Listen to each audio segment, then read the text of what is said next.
Happy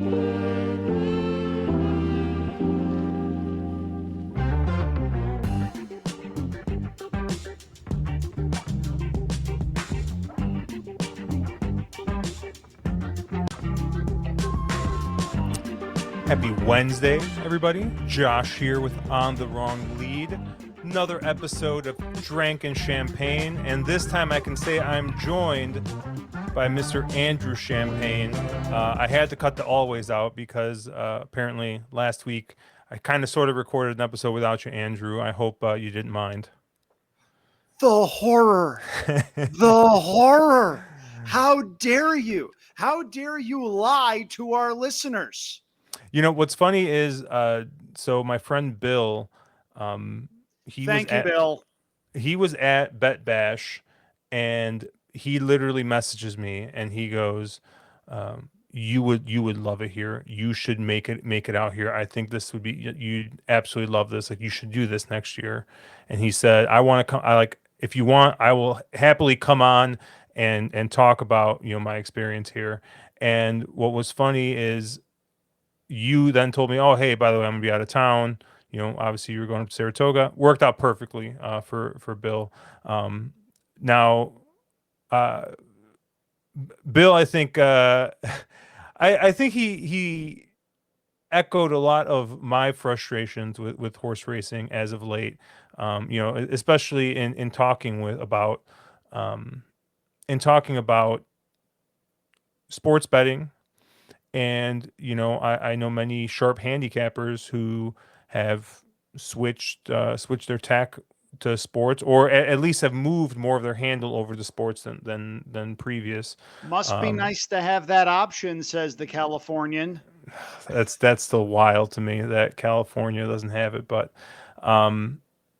yeah, it was funny because we didn't want to get too negative. I mean, obviously, we all love this sport, and there's obviously lots of issues, and but from the betting side, I've this week was especially tough, especially after that episode, seeing some of the tote action at Kentucky Downs, and just not feeling like, man, are they not making this game harder and harder for us?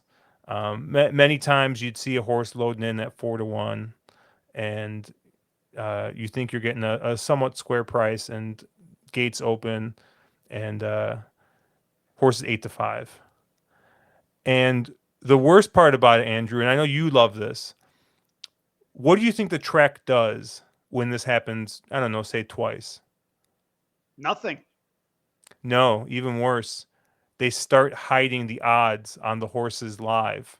Oh dear. So and all of a sudden there were no odds after the gates popped on the horses, and it's just like, come on, man. You're right. That's worse than nothing. And not to get too negative. I love the Kentucky Downs meet. Not I'm not going to be as negative as our friend Matthew DeSantis was, where he drew the ire of every person who loves the Kentucky Downs meet with his comments. But I if it's not a microcosm of what is going on with horse racing, I mean, I have a group of friends. The last couple of years, we've gone for the weekend. Usually the September 11th weekend, the big stakes weekend. The first year we did it, it was probably, I don't know, $70 a head to get a table, which is significant. But I'll say, I think for someone who's making a trip out of it, like it's relatively inconsequential, right? Like $70 for It's doable, yeah. Yeah. I believe last year it was like $250 a person, and this year it was even more. So it's like, all right, now you're basically pricing us out of going, because as much as we love going, I mean, $300 to sit at a table in a tent is kind of ridiculous. You have the takeout issue, Which once again, someone obviously reminded me, hey, it's still some of the lowest takeout in the country. But you mean to tell me a track that has so much money coming in from historical horse racing that they literally give some of it away to another track in Ellis Park? They need to raise takeout for what? Greed. And now you have the computers just absolutely destroying the win pool. I was just going to say, I don't know if you know this, but there's a big old flock of birds at Kentucky Downs.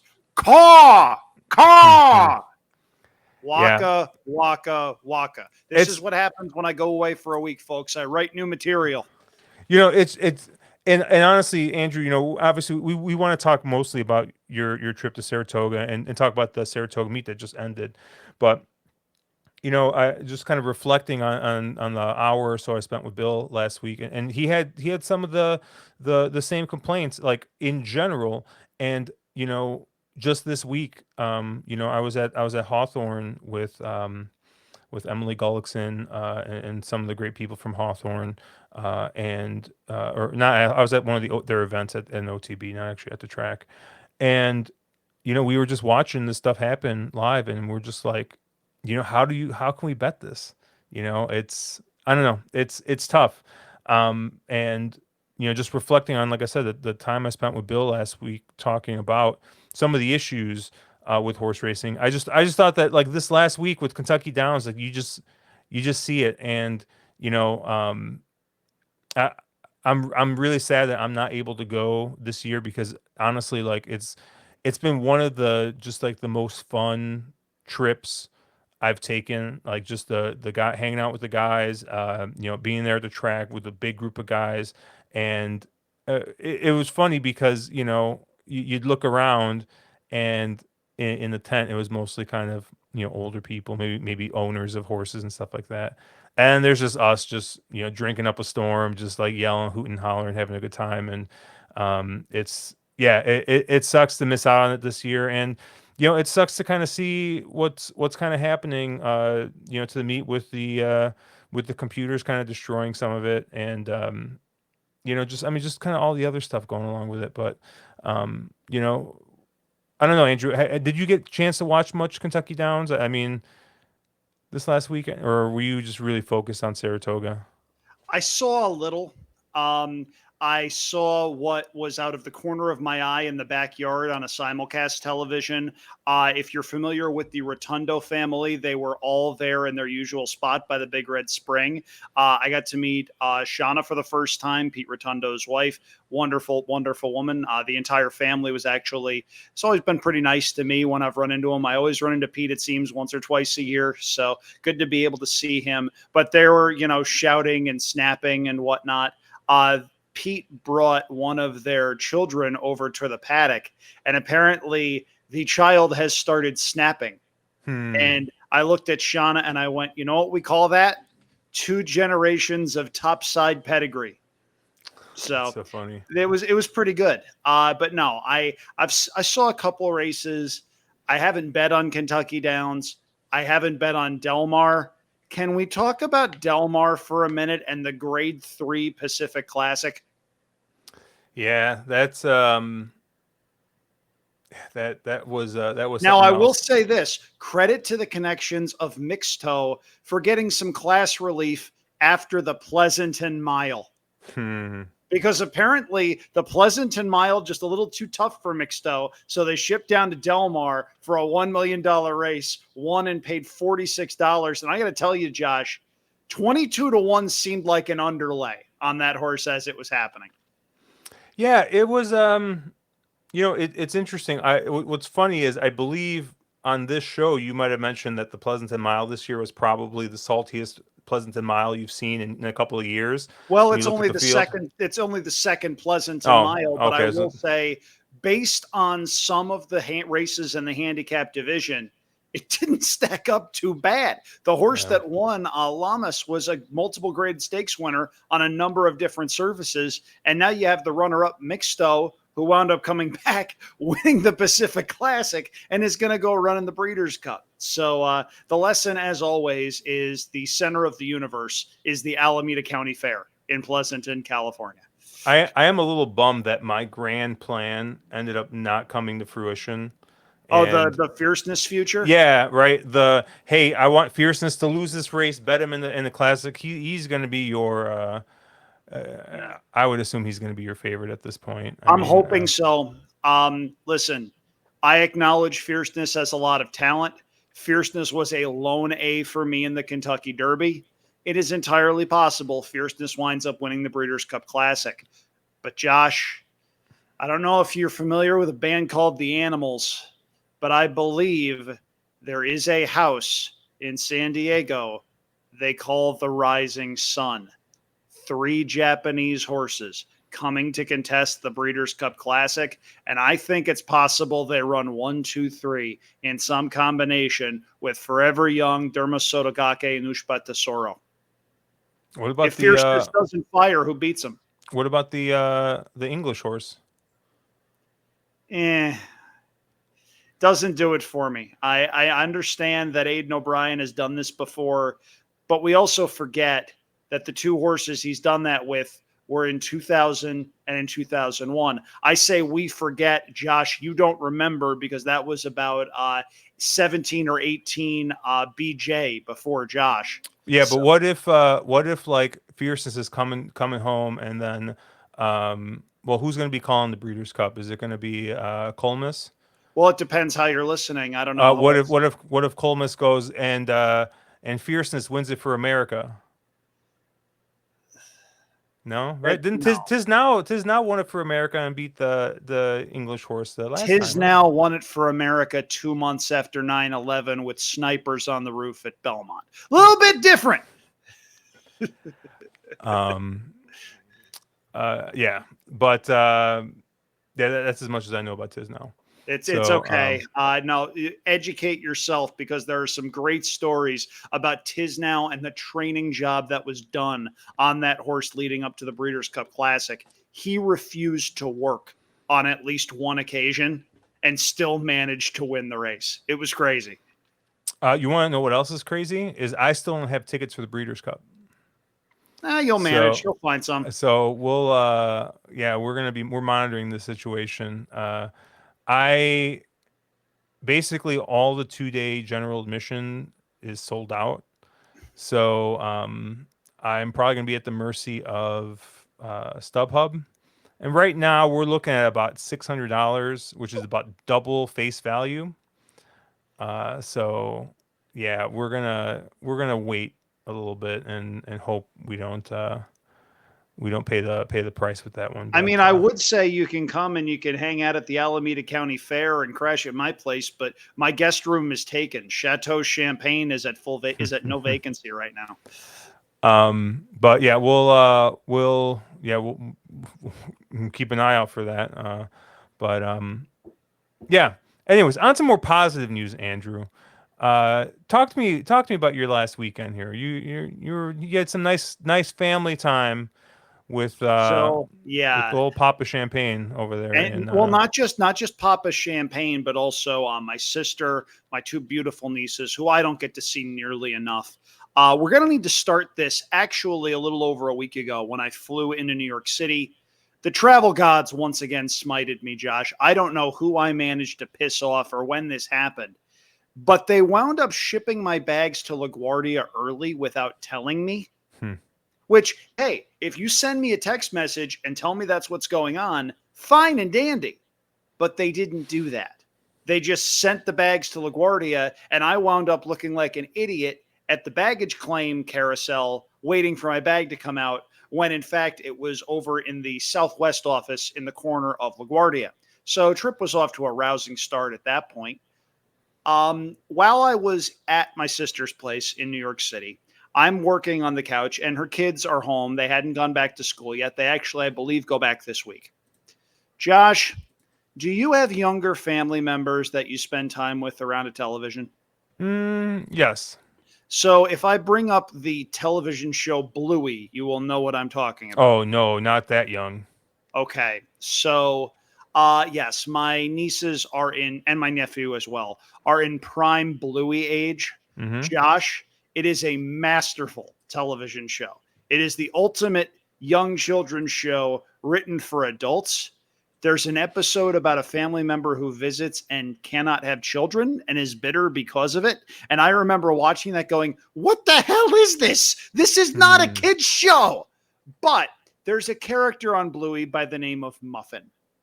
Muffin is a menace and must be stopped at all costs. If you know, you know. So I spent a couple of days with my nieces and my nephew down in the area of New York City, and then wound up spending some time with my dad.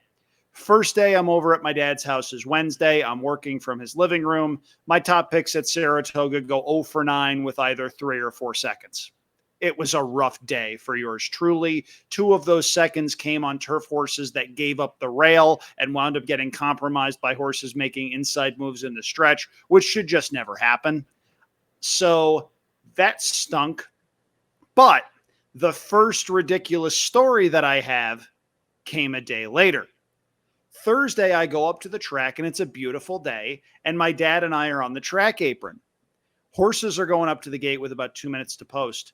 And all of a sudden, I hear somebody in my ear, a couple of rows behind me, and I hear him read off results from Wednesday that I knew and recognized. He said, 0 for 9, 1 for 9, 1 for 9. These guys stink.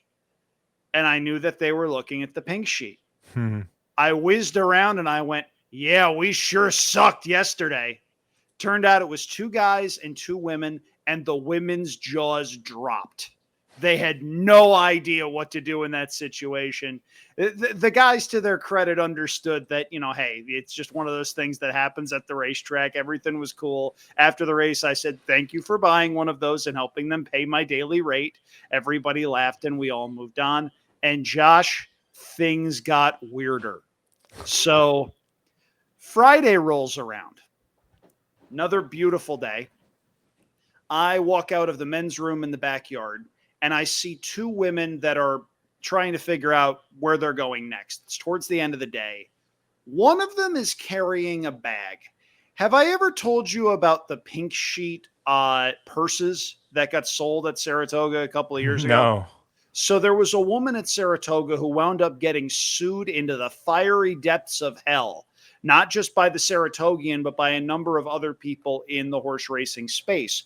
She was taking licensed images from the horse racing world, one of which was the front page of the pink sheet, putting them into these clear bags and marketing them as purses to be sold at a shop in Saratoga Springs, which, Hmm. Josh, yes, means that my mug is part of a women's fashion accessory. They Your wife exist. needs one of those, or your wife to be. No, trust me, she does not want one of those. She has the real thing, and that's more than enough for her. But I noticed this, and I walked up to them. They didn't immediately recognize me. I just said, "Excuse me, can you just tell me where you got that?" And they told the story, and I said, "Do me a favor, look at the front of the bag, look all the way to the right." They look down, they see the face, they look up, and they went, "Oh shit!" And they're jumping up and down like they just ran into George Clooney in the backyard at Saratoga. It was hysterical. They took a picture with the bag next to my mug and me doing the cheesy Hmm. look that I'm sure people have seen me do in photos before. And it was actually a really cool little interaction up until the part where I told them, yeah, we didn't make a dime off of that. So we Hmm. wound up all having a good time there. But Josh, that pales in comparison to one of my all-time surprise appearances. This came on Saturday when my dad and I went to the National Museum of Racing and Hall of Fame. The Hall of Fame, as it turns out, was having a family day with open admission, and you didn't have to pay to get in. So we go up to the ticket booth and we try to purchase tickets, and they tell us that. I looked at my dad and I went, "Hey, you're up $35 on the day." Because $20 for me, $15 for him Hmm. as a senior, and he didn't have to pay any of that. So yay us. I wound up chatting with Brian Bouye and Mike Veach, who had co-authored a book on the Travers. It is available through the National Museum of Racing and Hall of Fame. It is not cheap, but I strongly urge you to buy it. It supports a fantastic cause. The National Museum of Racing and Hall of Fame is just a wonderful institution. If you're looking for something where you'll learn something and see a whole bunch of really cool photos and articles, this is a really cool investment that you can make. So I wound up buying one of those books, and then my dad and I wound up walking through the Hall of Fame. And as it turns out, Jay Privman, formerly of the Daily Racing Form, was there. He had authored a children's book, and he was doing a reading with maybe about 10 or 12 kids in the children's area of the Hall of Fame. And I heard this and was going to pop in and just say hi, because Jay and I worked together at the Daily Racing Forum for about a year and a half. And I was trying to make myself, not necessarily invisible, because at my size that's impossible, but quiet. So I sneak into the back, and one of the kids in front goes, "So what did you do?" And Jay goes, "Well, I was a writer." And all of a sudden, you hear this big guy in the back, me, saying, "And he was a darn good one." Jay looks up, looks at me, and starts laughing hysterically. And I just said, "Hi, Jay. Good to see you." And I bolted out the door. Meanwhile, these kids are wondering what the heck is going on. And Jay wound up coming out after, and we had a really cool 5-minute conversation. He, by the way, is doing very, very well. He and his wife were on their way to South Carolina for a couple of days after spending a few days at Saratoga. But the moral of the story is, say my name and I appear. There are a whole bunch of, situations where I just randomly pop up and find myself. It was an absolute blast to be at Saratoga. 3 of the 4 days weather-wise were perfect. One of them, Saturday, it absolutely poured, and I wound up getting stuck in the backyard. My mesh sneakers got pretty well waterlogged, but we wound up fixing that when we got home. Thankfully, Brightwork winning the Prioress made that day significantly better. Sunday was a very good day for me wagering-wise. I hit a couple of pick fours, was 3 of 4 with a second in the early pick 4 that paid about $2,500. That stunk, but ultimately wound up paying enough to pay for most of a brake job that just happened at a body shop down the street from my apartment, because I'm going on a road trip this weekend that we'll talk about a little bit before we wind up wrapping up here. It was a lot of fun. Very much appreciated that. Also very much appreciated an easy trip home on Monday. That's a first for me since before COVID. Usually something bonkers happens, but smooth trip. And a shout out to Delta Airlines for having internet that's stable enough for me to be able to watch the closing day at Saratoga on YouTube on an airplane. That is not something that a lot of airlines will allow you to do. A lot of airlines will block any sort of video streaming websites or anything like that. And I didn't try Netflix or Hulu or anything of the sort, but I needed to see Saratoga because I was in the midst of a handicapping battle in the pink sheet that came down to the last race. And fittingly, because most of my top picks ran second, I finished second as my primary opponent wound up winning the last race to get me by 1.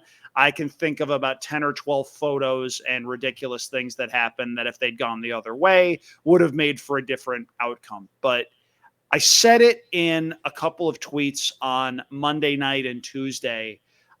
Just a lot of gratitude for being able to do that, because 14 months ago, when I had to give up a lot of horse racing content, including for a couple of months this very show, that was not a certainty.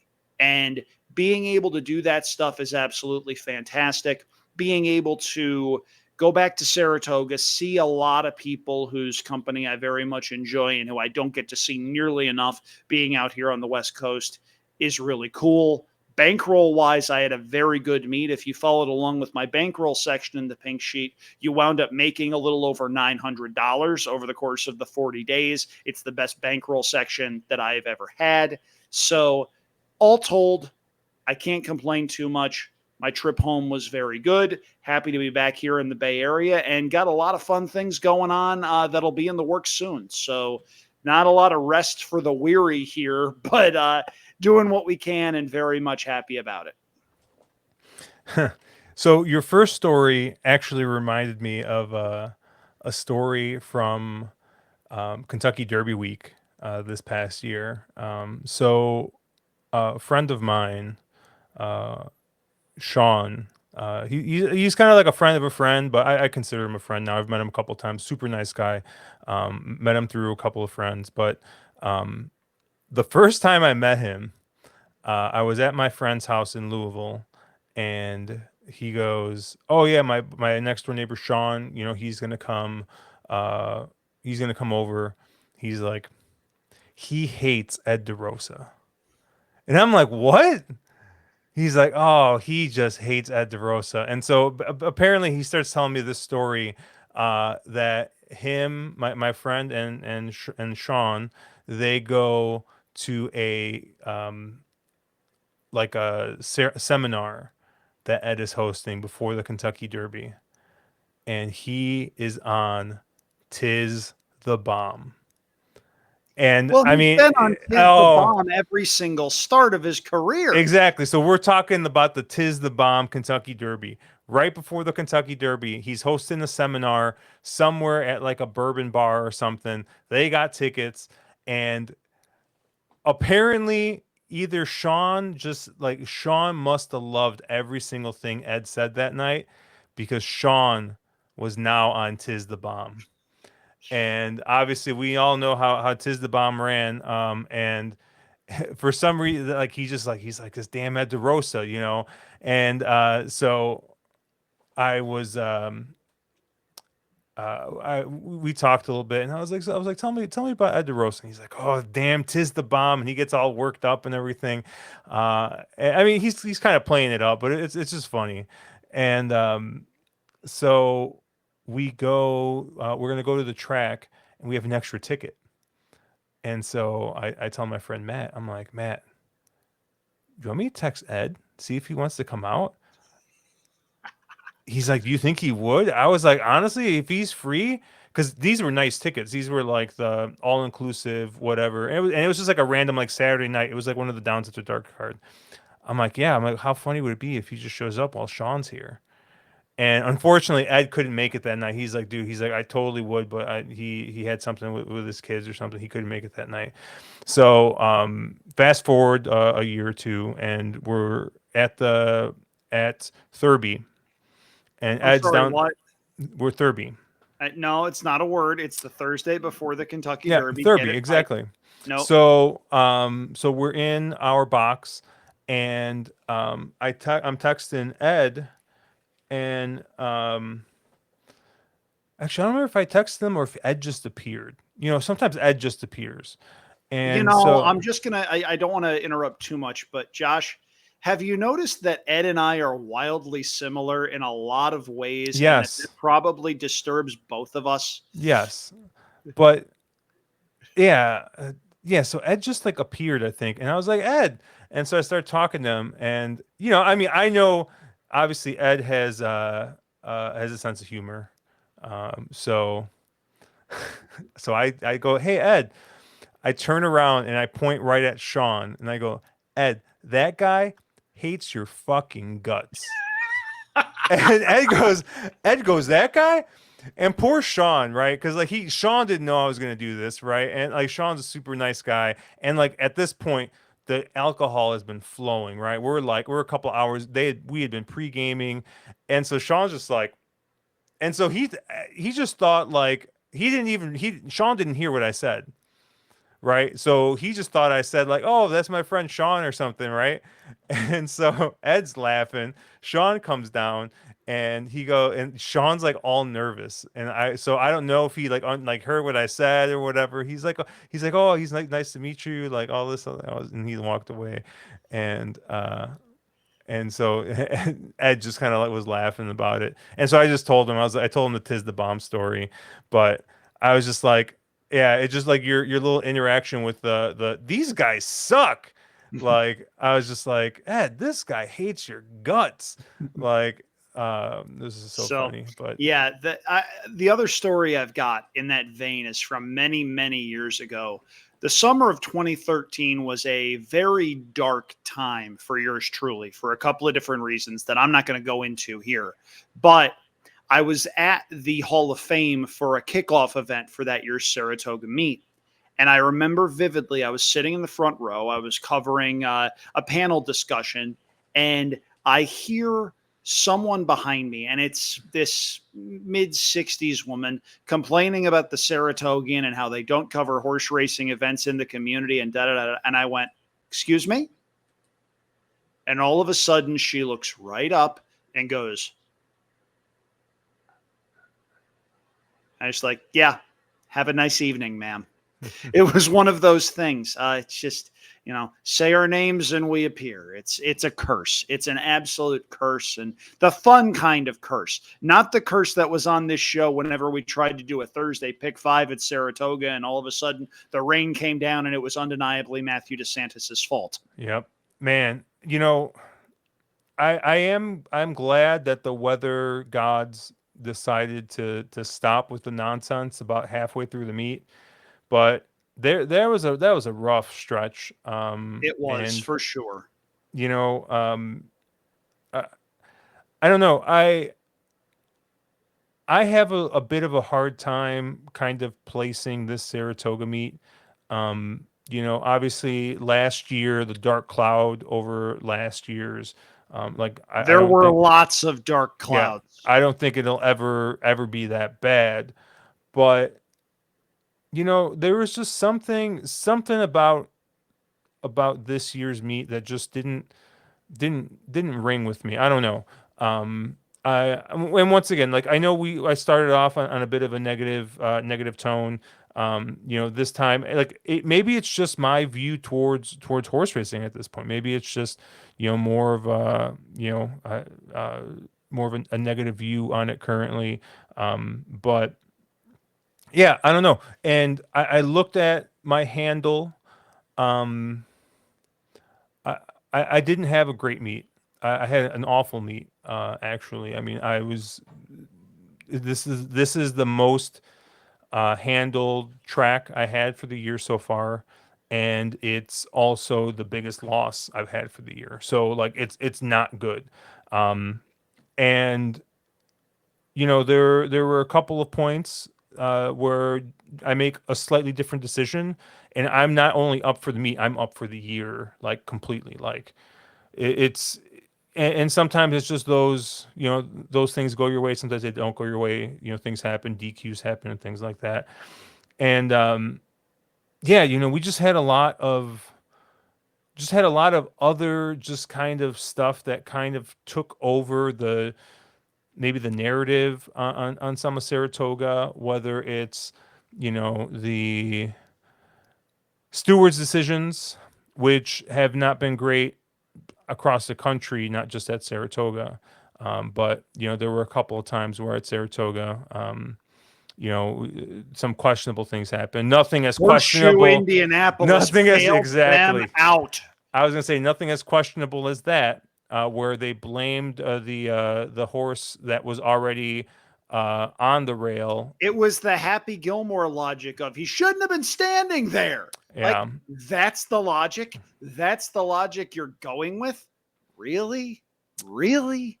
Ugh. yeah, And it's a shame because I've got friends at Horseshoe Indianapolis. They have gotten socked by weather for about the past 4 years running, and I feel very badly for them. They were not the ones that made this decision, but they're the front facing ones that are bearing the brunt of a whole bunch of people who have completely legitimate frustrations. And that's one of the many issues, not just at Horseshoe Indianapolis, but industry wide, I feel, because it's the people that give a damn that wound up paying for something they didn't do. And that's one of the problems that this game has and needs to solve if stuff is ever going to get better. There are a couple of other big issues that need to get tackled. There are a couple of other things that horse racing has kicked the can down the road on for a very long time. The fact that we don't have a concrete answer to the question, what is a foul that merits disqualification, is inexcusable and would not happen in any other major sport. I am sincerely hoping that at some point HISA winds up attacking that. We'll see. There has been talk of Category 1 rules and how that could potentially come into play. I don't care what they do as long as there is consistency across the board and we can feel reasonably confident in what we're seeing and what's going to happen. That's definitely an issue. Now, at the risk of, trying to, always be somewhat positive about Saratoga, because admittedly I've got a bias. Look, I grew up at Saratoga. Saratoga to me is a cathedral when it's done right. Last year, Saratoga was awful for any number of reasons. And it's not like this year was perfect. There were plenty of races that got taken off the turf. The goddamn Wilson chute got way too much use. And also, really quick on the Wilson chute, Josh, when main track only horses cannot win races reined off the turf and onto the main track, something is very wrong. But with the way Naira does that and horses that draw in going all the way to the outside in off the turf races, I'm not saying you can't win, but you've got to be an hour the best in order to do that. That's broken. That's got to get fixed at some point, because in races reined off the turf, you can't bet main track only horses if the field is bigger than 6 horses, because those horses are going to lose so much ground joining up with the track. It's bonkers. Friday, I believe it was, when the Saranac was run. That's the quietest I have ever heard Saratoga. That obviously featured the breakdown of the big torpedo. Another horse tripped over that rival and thankfully was okay. Javier Castellano wound up suffering a hand injury, and he's going to be out for another week or two. That was tough. That was really, really tough. I was by the paddock set that Fox Sports uses, and it came at quite possibly the worst time because it was a 12 race card. The first crew was on from races 1 through 6. The second crew was on races 7 through 12. The early crew could not get off the set fast enough. They wound up having that being the last image that they had before leaving. And then the late crew rather, hopped on and had to try to make sense of all of this stuff. Not ideal.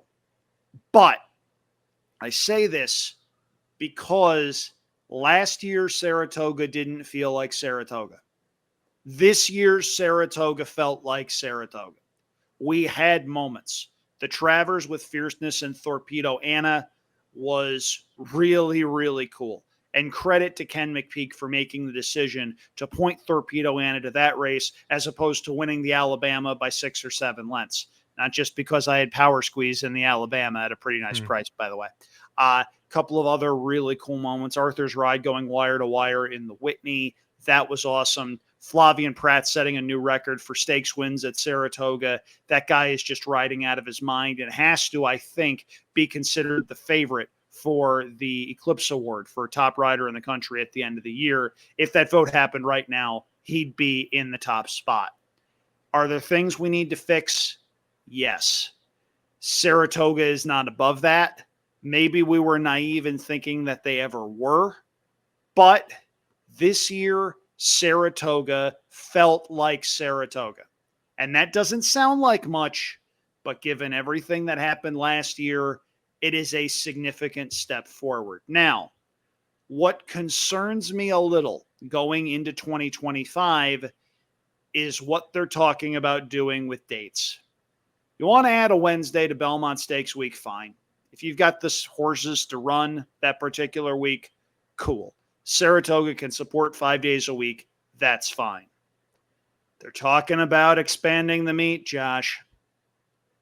I've got a big problem with that. You don't kill the golden goose that lays the golden egg.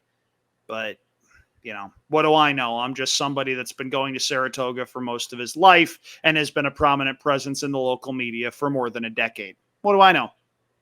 Yeah, I might if they do extend those dates, I might try and make it out the week or two after just for the novelty and for the fact that I just kind of assume it's not going to be as busy. Well, if Um, they do expand the meet, you might be getting pressed into service as an emergency handicapper because your boy's going to be on his honeymoon to Europe. uh, Anything else you want to talk about with Saratoga? So, not necessarily with Saratoga, but I've got some news if we want to break it here. Yeah, go for it. I've officially signed the paperwork. I will be back on the Hong Kong feed for this upcoming season, doing a lot of the things that I did the last 2 months of the Hong Kong season last year. And I like the fact that there's a mix of boos and cheers there. Although, to be fair, it was really only one person and his burner accounts booing last year. Um, it was a lot of fun being able to do that. The stuff that I was able to control could not have possibly gone better. My top picks won at a 31% clip with a $2.68 ROI. If you did better, contact me. I don't expect to hear from many people on that challenge. I'm pretty proud of the performance that I put out there. I don't control when my videos are played. They're working on that.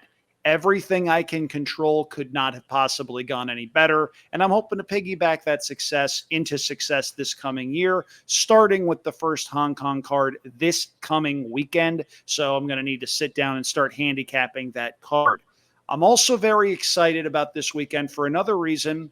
I'm taking off another track on the list, Josh. I am taking the long trip from Northern California into Northern California and heading to the Humboldt County Fair in Ferndale. You familiar with this place, Josh? Absolutely not. The Humboldt County Fair in Ferndale is one of the Northern California racing fairs.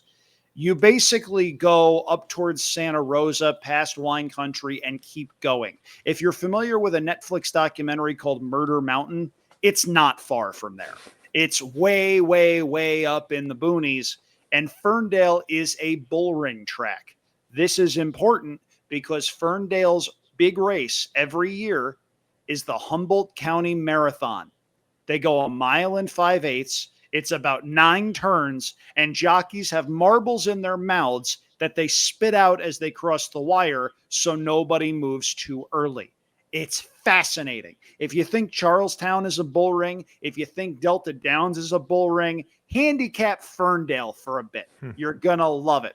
I have heard nothing but good things about the Humboldt County Fair and the atmosphere that's there. And for the first time since I moved up here, Josh, they have a weekend that doesn't conflict with Saratoga. They run this Saturday and Sunday. I'll be up there on Saturday and I'll be co-hosting a handicapping seminar up there. So very excited about that. I just booked a hotel about halfway there and halfway back. So it'll divvy up the trip a little bit. I'll be able to drive up 2 hours, stop at where I'm staying, drive up 2 hours to Ferndale, enjoy a day at the races, 2 hours back to where I'm staying, crash, wake up early on Sunday so that I can get back here in time for the Sunday NFL kickoffs, which, by the way, brings up another cheap plug. Over on the Winners and Winers YouTube channel, I'll be hosting a weekly Survivor show with my friend and colleague Scott Steen. We will be going through and offering safe picks and strategic picks if you're in Survivor or Eliminator pools. We're also running a Survivor and Eliminator pool with a couple of prizes that you're definitely going to want to be taking advantage of. Head on over to winnersandwiners.com for more information on that. The YouTube channel is pretty prominent, and there will be a show up either Wednesday night or Thursday morning that has the link to that contest. So if you're looking for a contest to join, it's free. There are prizes up for grabs, and it's going to be a lot of fun. Yeah, and we might talk a little NFL on this show. We'll see how things go. I'm dipping my toes a little bit more into the sports betting pool. So we might talk a little bit about it, might not. It just depends on how racing stuff goes, and I feel like at this point there's a ton of crossover with the sports betting world. Not that I'm like I said, I'm any expert when it comes to betting sports or anything like that. But I don't know. It's fun. It's always just fun to talk sports. Hey, It's fun. sure. And if there's a logical fit, then by all means. Santa Anita, what I will say that they did very well is they've started doing weekly contests that incorporate NFL stuff, picks, prop bets, that sort of thing, with the results of some of the horse races on their Sunday cards. That's cool. I wish more tracks were able to do something like that. Yes, it's gimmicky, but it appeals to a cross section of bettors. I think that's fun. I think that's a cool way to potentially get some people to the track that may not necessarily be there. And hey, if somebody winds up getting hot and decides they want to learn more, all of a sudden you've got a new bettor on the line. And there's nothing bad about that. Yeah. All right. Well, I think that's going to do it for us here. So obviously check out Andrew at Andrew Champagne on Twitter, andrewchampagne.com, winnersandwhiners.com. Yeah, I'm at Cherry Drank. This week, planning on streaming on Thursday night, 7:30 Central, 8:30 Eastern, like usual. And first episode of You've Gotta Be Shot-Tinning Me, Season 2, will be coming out. I'm talking to Matt about possibly tweaking the format a little bit to just talk more races because now Matt is basically only playing Hong Kong. So I think he's going to have a little bit more time to look at the Hong Kong stuff. But yeah, check us out at ontherwronglead.com, at wrong_lead on Twitter. Have a good week, guys. And hopefully we'll make you some money a different week. Obviously not this week because no picks, but hey, good luck.